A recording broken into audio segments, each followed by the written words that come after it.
Hola, ¿cómo están? ¿Cómo andan? En este video, tal como les anticipé, vamos a abordar la actividad práctica número 3. Esta actividad práctica, perdón, número 10, la actividad práctica 10, que es la última actividad de la unidad número 3. Esta es la última actividad de esta unidad y bueno, por lo tanto, hasta estos autores vamos a abarcar en el parcial, que bueno, como saben ustedes, eh, incluye a toda la unidad 3. Nosotros en esta actividad trabajamos dos categorías. La categoría de campo científico, que es una categoría de Pierre Bourdieu, eh, y la otra categoría que trabajamos es la categoría de ecología de los saberes, cuyo autor es de Sousa Santos. Así que bueno, aguárdeme que comparto pantalla y espérenme, a ver, voy a compartir pantalla y vamos a ir viendo las consignas, cada una de las consignas.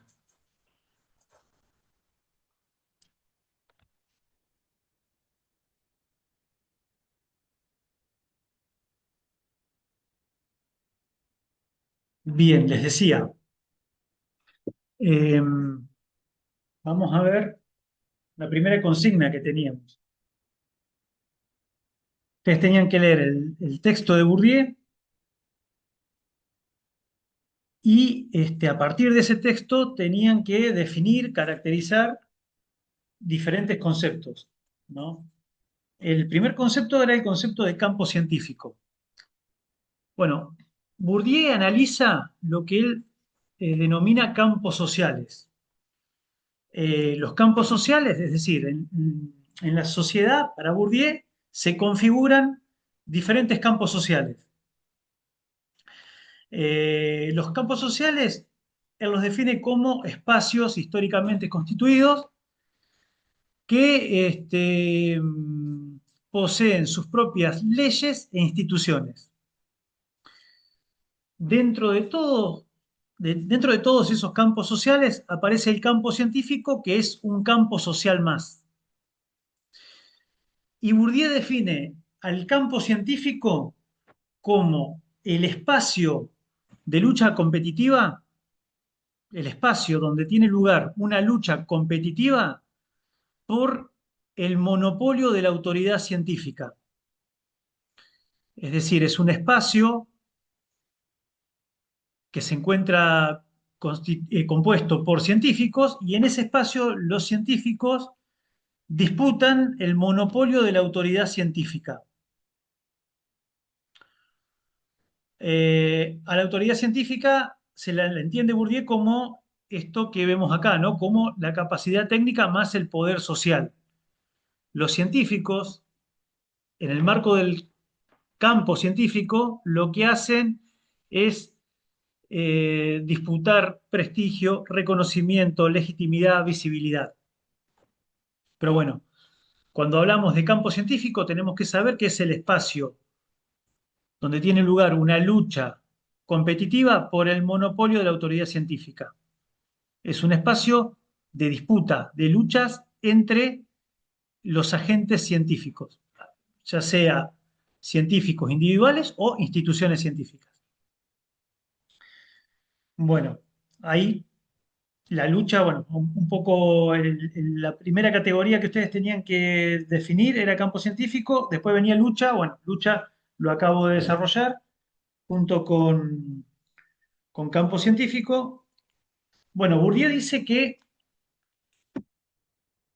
en los diferentes campos sociales, entre ellos el campo científico, que es un campo social más, hay una disputa y esa disputa es por un determinado tipo de capital. Eh, Bourdieu habla de cuatro capitales, ¿no? Capital económico, capital social, capital simbólico, capital cultural.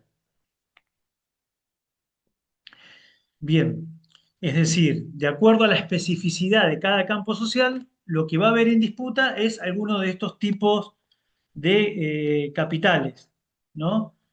Eh, si, si, si ese campo social está vinculado, por ejemplo, con lo empresarial, bueno, ahí vamos a tener que el capital en disputa es el capital económico. Eh, si ese campo social va a estar vinculado con lo político, bueno, ahí vamos a tener que el capital en disputa va a ser el capital social, ¿no? Bueno, en el campo científico, lo que hay en disputa, dice Bourdieu, el tipo de capital que hay en disputa es un mix, es una combinación de capital cultural y capital simbólico. Cuando hablamos de, es decir, en el campo científico, los agentes científicos disputan por un determinado tipo de capital y ese capital está compuesto por un mix de capital simbólico y de capital cultural.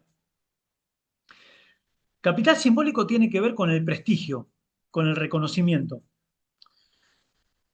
Y lo que tiene que ver con el capital cultural lo encontramos bajo tres formas. Eh, lo podemos encontrar bajo la forma de capital cultural objetivado, que tiene que ver, por ejemplo, tiene que ver con algo material, ¿no? Por ejemplo, cuando un científico tiene una gran biblioteca, ¿no? Y posee libros. Hoy, si incluimos a la tecnología, posee software, almacenamiento de datos, base de datos, bueno, eso sería lo que es capital cultural, objetivado. Después tenemos el capital cultural institucionalizado, que se tiene que ver con las titulaciones que poseen los científicos, es decir, con los títulos, ¿no? Con los títulos que, ¿no? Títulos académicos, títulos de grado, posgrado. Bueno. Y el capital cultural incorporado tiene que ver con los saberes que detentan en este caso los agentes científicos. Bueno, lo que hay en disputa en el campo científico entonces es un mix un mix entre capital simbólico y capital cultural. Em, bueno, intereses, hay distintos tipos de intereses, ¿no? Hay, en la filmina dice intereses específicos y genéricos. Eh, Esos intereses incluyen el reconocimiento, el prestigio, la legitimidad, la validez, el reconocimiento de la validez de la producción científica. Esos son los intereses que tienen los agentes que disputan en el campo científico. Las posiciones, bueno, vamos a encontrar que vamos a encontrar dos tipos de agentes en el campo científico. Los agentes dominantes y los agentes recién llegados, que son los agentes dominados. Bueno, los agentes dominantes, justamente la palabra lo dice, ¿qué hacen? Bueno, son los agentes que dominan en el campo científico. Es decir, son aquellos agentes que poseen la autoridad científica y que por poseer la autoridad científica tienen la capacidad de determinar las reglas de juego de ese campo.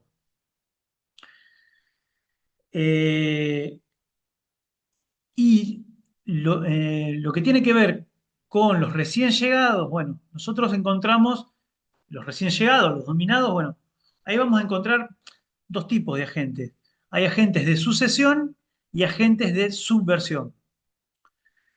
Y esto se relaciona directamente con las estrategias, ¿no? Que es el otro aspecto que aparece ahí en el trabajo. Porque bueno, porque los agentes dominantes, justamente, yo decía, los dominantes son los que poseen el monopolio de la autoridad científica. Por lo tanto, lo que van a desplegar en el campo científico los agentes dominantes son estrategias de conservación. Es decir, lo que pretenden es conservar la autoridad científica. y van a desarrollar, van a desplegar estrategias en ese sentido. Eh, y yo les decía, tenemos los agentes recién llegados o dominados. Bueno, y ahí vamos a encontrar que algunos de esos agentes recién llegados no van a cuestionar las reglas de juego del campo y lo que van a plantear, al no cuestionar las reglas de juego del campo, son estrategias de sucesión. Es decir, lo que van a buscar es suceder al agente dominante.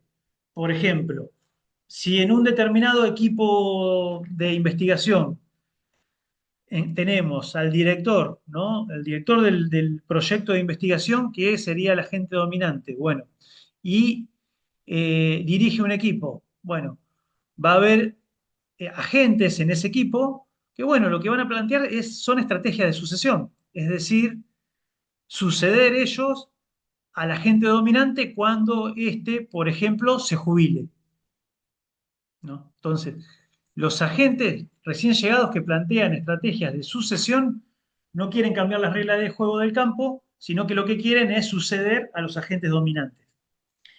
Y vamos a tener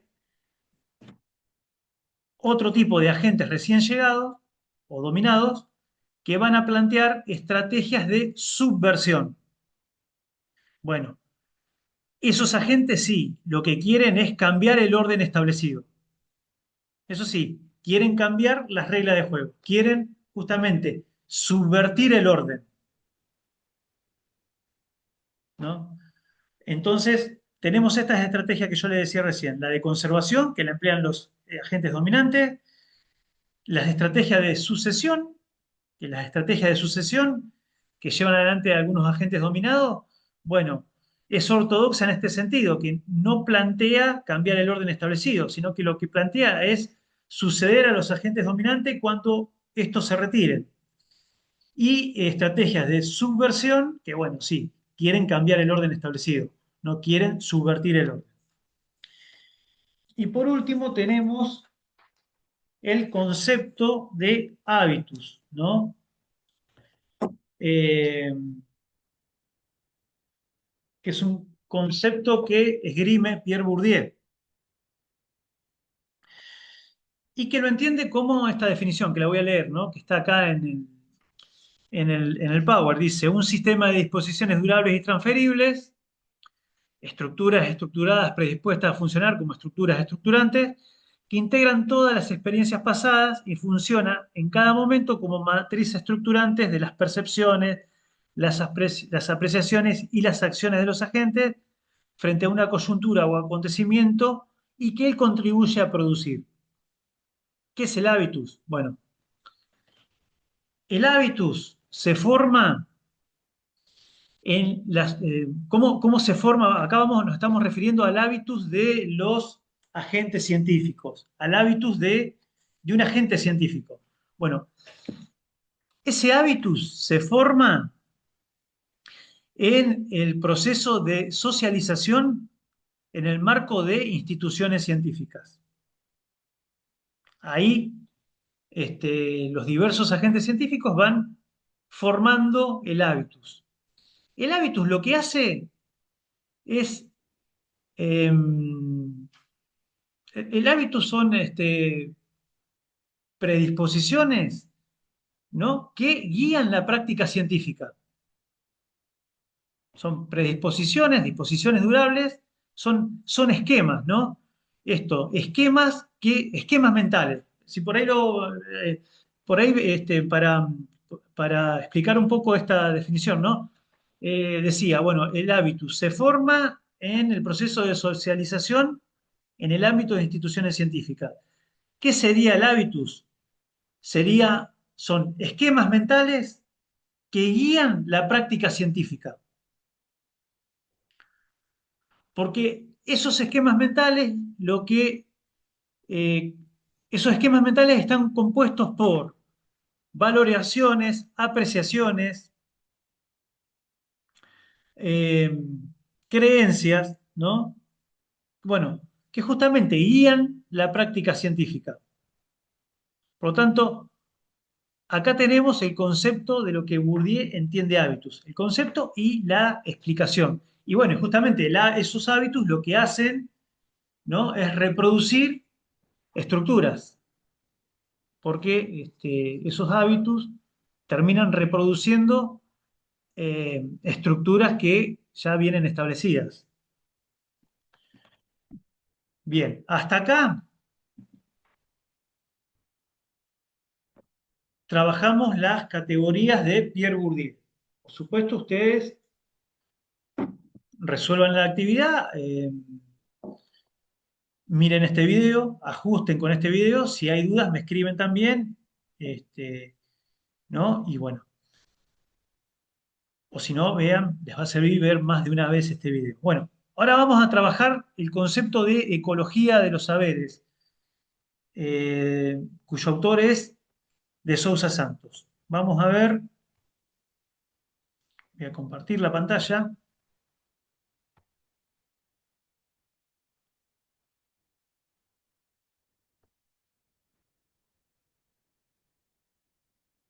Bien, ecología de los saberes.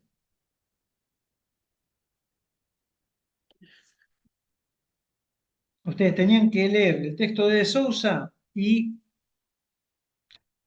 responder, ¿no? Bueno, ¿a qué denomina de Sousa ecología de los saberes y cuál es el objetivo de la ecología de la ecología de los saberes? Bueno, de Sousa lo que sostiene es que ya nosotros lo hemos visto hasta el cansancio, ¿no? Esta idea, que la venimos viendo desde la primera clase. Existen distintos tipos de conocimiento. El conocimiento científico es un tipo de conocimiento, ¿no? Es decir, si bien es el conocimiento que predomina, hay otros tipos de conocimiento. Tenemos el conocimiento filosófico, el conocimiento tradicional, popular, el conocimiento popular, el conocimiento religioso. Bueno, a esto se refiere de Sousa Santo con este concepto de ecología de los saberes. Ecología de los saberes quiere decir reconocer la credibilidad de conocimientos no científicos. Es decir, reconocer la credibilidad de otros tipos de conocimientos, ¿no? Que operan de forma creíble en las prácticas sociales. ¿Y cuál es el objetivo de la ecología de los saberes? El objetivo es que esos distintos tipos de conocimientos se relacionen, ¿no? Es generar una relación pragmática entre esos distintos tipos de saberes. Es decir, esto que dice acá, ¿no? Que haya diálogo de saberes y que haya relacionamiento, ¿no? Ese es el objetivo de la ecología de los saberes. Eh, Porque bueno, lo que sostiene, por ahí estoy mirando los apuntes acá, ¿no? Bueno, que tiene que haber una relación entre saberes, que tiene que haber un diálogo de saberes, porque eh, si bien lo que yo decía antes, el conocimiento científico ha hegemonizado, pero bueno, no es el único tipo de conocimiento. Y además, no es el único tipo de conocimiento válido. Hay otros tipos de conocimiento que poseen criterios de rigor y de validez, ¿no? Entonces, es necesario que haya relación entre conocimientos. Bueno, justamente la justicia cognitiva, ¿no? Es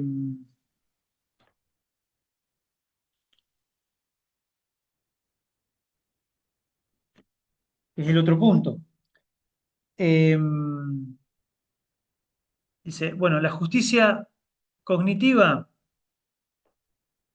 se logra a partir de esto que yo decía antes, a partir del diálogo entre diferentes tipos de conocimiento. Dice de Sousa Santos, no alcanza con que haya una distribución equitativa del conocimiento científico, ¿no? Hay que nosotros, bueno, esto también lo hemos trabajado en otros textos, ¿no? Con otros autores. Hay que democratizar el conocimiento científico, hay que hacerlo accesible, ¿no? Que toda la sociedad pueda participar eh, en la producción y en el acceso al conocimiento científico. Pero bueno, pero no alcanza con eso, dice de Sousa. Va a haber justicia cognitiva cuando haya diálogo entre diferentes tipos de conocimiento. Por lo tanto, va a haber justicia cognitiva cuando se reconozca que el conocimiento científico tiene límites, que hay aspectos que el conocimiento científico no llega, no llega a revelar y que por lo tanto es necesario reconocer esos límites intrínsecos de la ciencia y abordar esos aspectos con otros tipos de conocimiento. Por lo tanto, la propuesta con la idea de justicia cognitiva es que haya un diálogo entre diferentes tipos de conocimiento.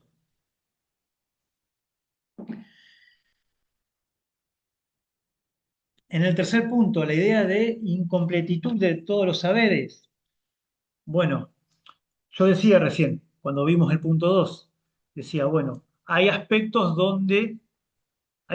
que el conocimiento científico no, no alcanza para conocer, ¿no? Es decir, hay aspectos de los cuales el conocimiento científico no puede producir conocimiento.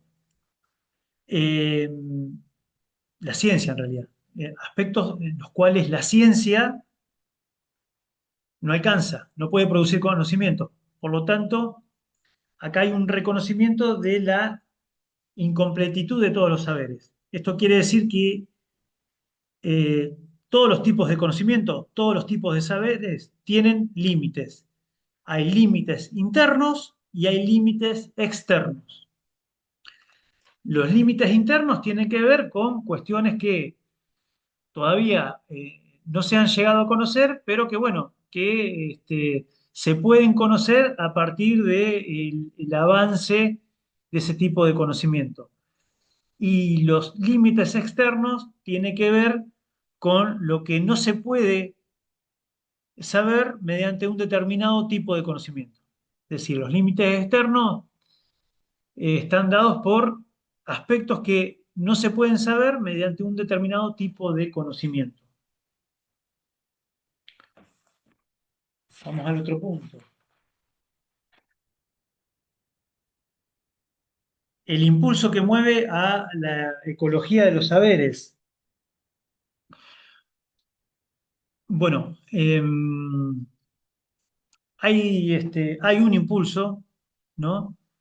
Que es que plantea acá que está planteado acá en la filmina. Eh, de Sousa plantea hace su planteo eh, en base a lo que acontece en los países subdesarrollados, lo que es el sur global.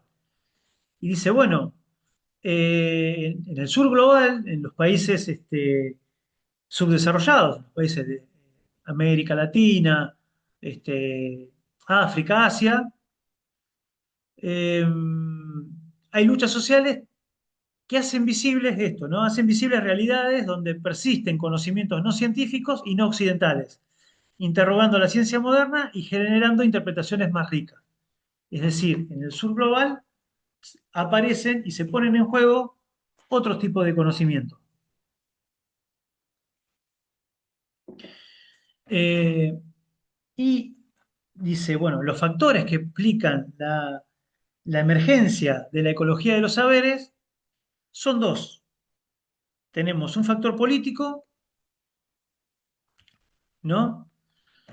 Que, que tiene que ver con que en el marco de esas luchas sociales que se dan en el sur global, hay una resistencia al capitalismo, ¿no? Hay movimientos sociales, organizaciones sociales partidos políticos, que luchan contra el capitalismo, ¿no? Y que además eh, lo que tiene que ver con el conocimiento científico y con el conocimiento científico, con lo que es la ciencia hegemónica, esa ciencia hegemónica ha estado al servicio, ¿no? del imperialismo y del colonialismo. Por lo tanto, eh, esa ciencia hegemónica que contribuyó al imperialismo y al colonialismo, bueno, a ese tipo de conocimiento hay que plantearle tipos de conocimientos alternativos. Pero ojo acá, porque de Sousa Santos no plantea descartar el conocimiento científico. Es decir, está bien, reconoce que en el marco de la ciencia se ha producido conocimiento que sirvió para consolidar el imperialismo y el colonialismo. Pero de ninguna manera plantea descartar el conocimiento científico, sino esto que nosotros venimos planteando, democratizarlo, ¿no? Analizarlo, democratizarlo, ponerlo patas para arriba, sería este, una, una metáfora. Bueno, y hay otro factor que tiene que ver con la diversidad, ¿no? Que dice que, bueno, que incluso en el sur global, entre movimientos, entre grupos que tienen una visión alternativa de sociedad, hay confrontación, ¿no? Y, y esa confrontación no se puede reunir en una única alternativa totalizadora. ¿No? Entonces, ahí vamos a encontrar, por ejemplo, ¿no? El ejemplo que ustedes vieron en el texto, ¿no?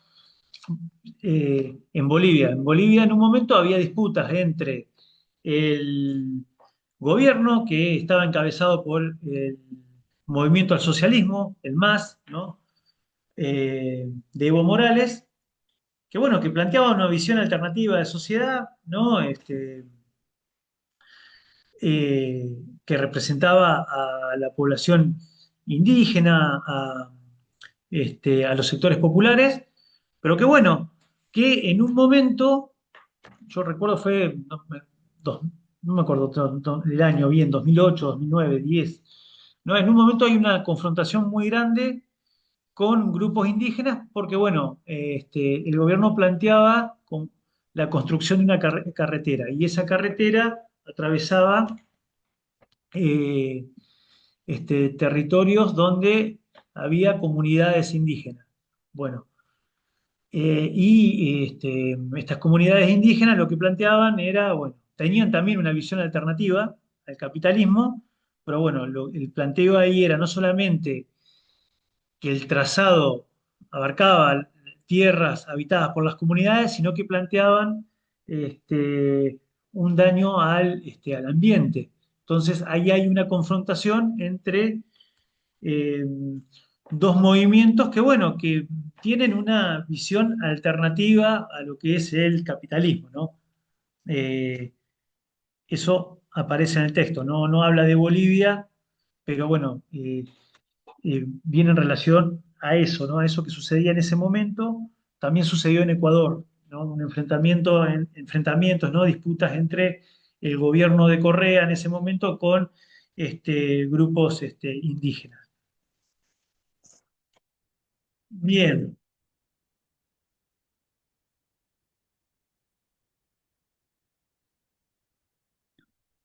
Eh, y lo último, ¿no? Desarrollarlo vinculado con la pluralidad interna y externa, ¿no? Em, Nosotros tenemos, eso tiene que ver ya con el conocimiento científico, ¿no? Entonces, porque acá nos estamos refiriendo a lo que es, de Sousa se refiere a lo que es el conocimiento científico. Y dice, bueno, tiene que haber pluralidad interna y pluralidad externa. La pluralidad interna del conocimiento científico, y bueno, debe haber prácticas científicas diversas, entiende que no debe haber un modelo epistemológico único, ¿no? Sino que eh, debe haber diferentes modelos de epistemología y que esos modelos epistemológicos, esos diferentes modelos epistemológicos, perdón, tienen que estar vinculados a distintos espacios específicos. Eh, y bueno, y hay una pluralidad externa, y esa pluralidad externa tiene que ver con el reconocimiento de saberes distintos, ¿no? de distintos tipos de saberes.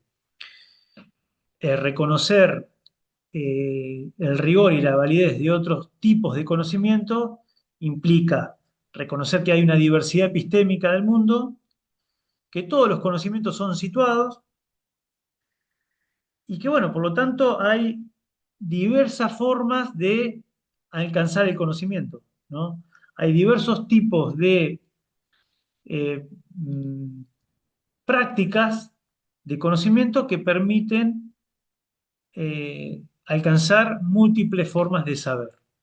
Así que bueno, gente, hasta acá hemos llegado con este abordaje de la actividad número 10. Les mando un abrazo grande, estamos en contacto. Ante dudas, consultas sobre esto, me escriben. Un abrazo, que estén muy bien.